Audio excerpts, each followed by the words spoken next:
Hi everyone, कैसे हैं आप लोग। तो फ्रेंड्स, आज 14 फरवरी है और समीक्षा अधिकारी सहायक समीक्षा अधिकारी परीक्षा के बारे में जब एग्ज़ाम कैलेंडर जारी किया गया तो इस कैलेंडर में फ़िलहाल कोई भी डेट नहीं लिखी गई है।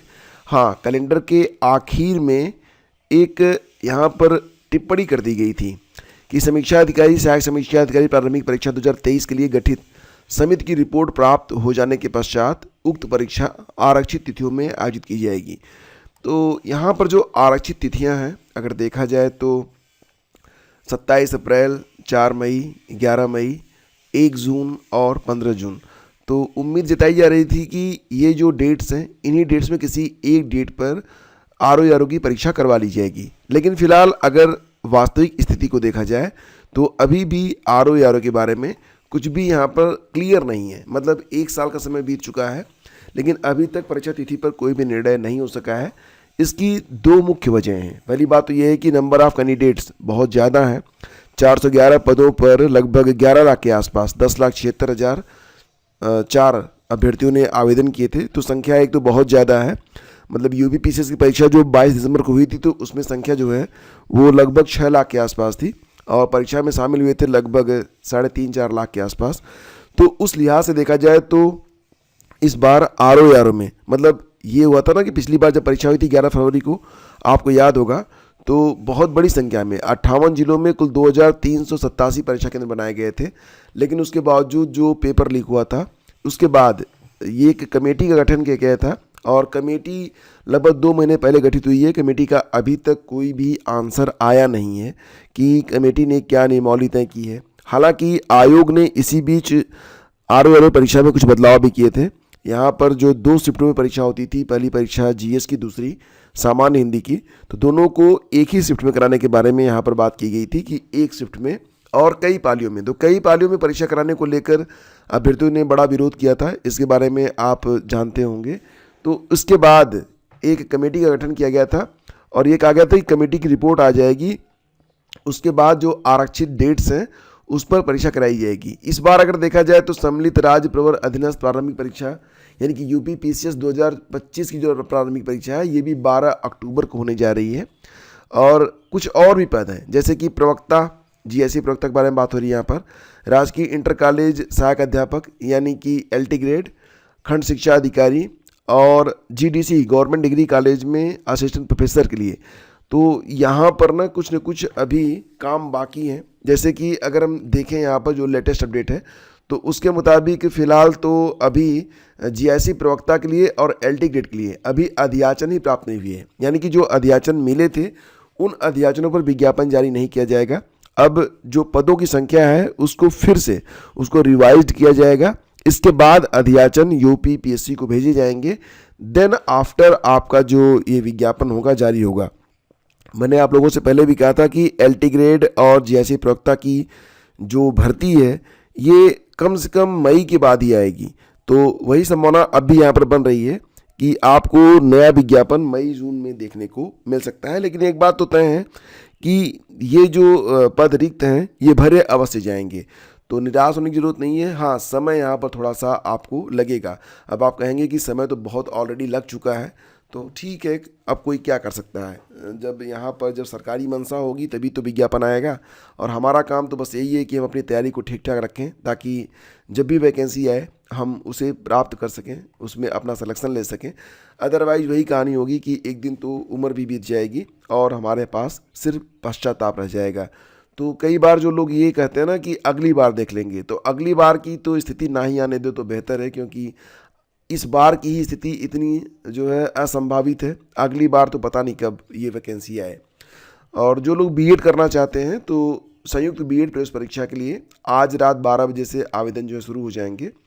इस बार भी विगत 2 वर्षों की तरह तीसरी बार www.bujhansi.ac.in पर आवेदन लिए जाएंगे। बुंदेलखंड विश्वविद्यालय के द्वारा इस परीक्षा का आयोजन करवाया जाएगा और सीटों की संख्या लगभग 2300 कॉलेज हैं पूरे यूपी में और लगभग 2.25 लाख के पास सीटें हैं। और 9 मार्च से विलम्ब शुल्क देना होगा, यानी कि आवेदन जो है 9 मार्च तक अगर आप कर देंगे तो आपके कुछ पैसे बच जाएंगे, अदरवाइज कुछ और भी फीस आपको देनी पड़ेगी। आवेदन अभी कब तक चलेगा तो देखो, अगर हम पिछला रिकॉर्ड देखें तो आवेदन की तिथि कई बार बढ़ाई गई थी, लेकिन बेहतर यही होता है कि अगर आपको करना ही है कोई काम तो पहले कर लीजिए। आपका समय और पैसा दोनों बच जाता है और एक मानसिक थकान से भी आप बच जाते हैं। कई बार तो ऐसा होता है कि आप ये सोचते रहते हैं ना कि फॉर्म बाद में भरेंगे, और जब आप फॉर्म भरने में जाते हैं तो उसमें कुछ ऐसा डॉक्यूमेंट उसमें आपको समझ में आता है कि ये तो मेरे पास है नहीं, उसको बनवाने में ही बहुत समय लग जाता है। तो सुबह से शीघ्रम ये बेहतर रहता है। फ़ीस तो काफ़ी ज़्यादा है। सामान्य और ओबीसी को 1400 रुपये फ़ीस देनी होगी। SC ST के लिए 700 रुपये शुल्क देना होगा। तो फ़ीस तो भाई साहब बहुत गजब की लग रही है। 1400 रुपये आपको फ़ीस देके फॉर्म भरना पड़ेगा। 1 साल बाद भी RO परीक्षा पर नहीं हो सका निर्णय। पेपर लीक के कारण निरस्त हुई थी परीक्षा 11 फरवरी, तो 1 साल से ज़्यादा समय बीत गया। अब यहाँ पर नई डेट्स के बारे में अभ्यर्थी जो हैं वो मांग कर रहे हैं। दिल्ली में कुछ शिक्षक और गैर शैक्षणिक पदों पर भर्तियां होने जा रही हैं। तो दिल्ली विश्वविद्यालय से संबद्ध दिल्ली सरकार से 100% वित्त पोषित 12 कॉलेजों में जल्दी शिक्षण और गैर शिक्षण पदों को भरने की प्रक्रिया शुरू हो सकती है। तो लगभग दिल्ली विश्वविद्यालय के और दिल्ली विश्वविद्यालय से जुड़े हुए जो कॉलेज हैं इनमें लगभग 1000 पद खाली हैं। तो बहुत ही शानदार अवसर है। दिल्ली जैसे शहर में रहने का मौका और शानदार सैलरी।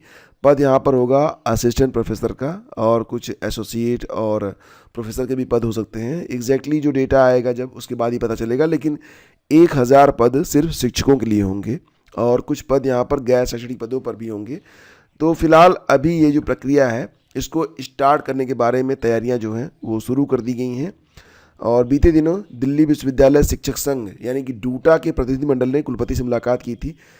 क्या था ना कि पिछली बार वैकेंसी तो कई सालों से यहाँ पर है, और जो गेस्ट टीचर होते हैं उनकी सहायता से शैक्षणिक कार्य यहाँ पर पूरा किया जा रहा है। तो इन कॉलेजों में सरकार और विश्वविद्यालय के बीच तालमेल नहीं बन पा रहा था। फिलहाल अब सरकार बदल गई है, तो उम्मीद जताई जा रही है कि अब दिल्ली के इन कॉलेजों में और दिल्ली विश्वविद्यालय में अब शिक्षक और गैर शैक्षणिक पदों पर भर्ती जो है जल्दी स्टार्ट की जा सकेगी। मंडी सचिव के लिए जो मुख्य परीक्षा में कितने अभ्यर्थी शामिल होंगे, तो इसके लिए UPSSC ने लिस्ट जारी कर दी है। तो मंडी सचिव के लिए कुल मिला के 134 पद हैं। तो 15 गुना पदों पर यानी कि 3618 अभ्यर्थी जो मुख्य परीक्षा में शामिल होंगे। वहीं पर सिंचाई और जल संसाधन विभाग में सहायक स्टोर कीपर के 199 पद हैं, और उत्तर प्रदेश पुलिस आवास निगम में सहायक ग्रेड 3 के 1 पद सहित कुल 200 पदों पर भर्ती के मुख्य परीक्षा के लिए 6794 अभ्यर्थियों को आमंत्रित किया गया है। तो 15-15 गुना लोगों को यहाँ पर बुलाया जा रहा है।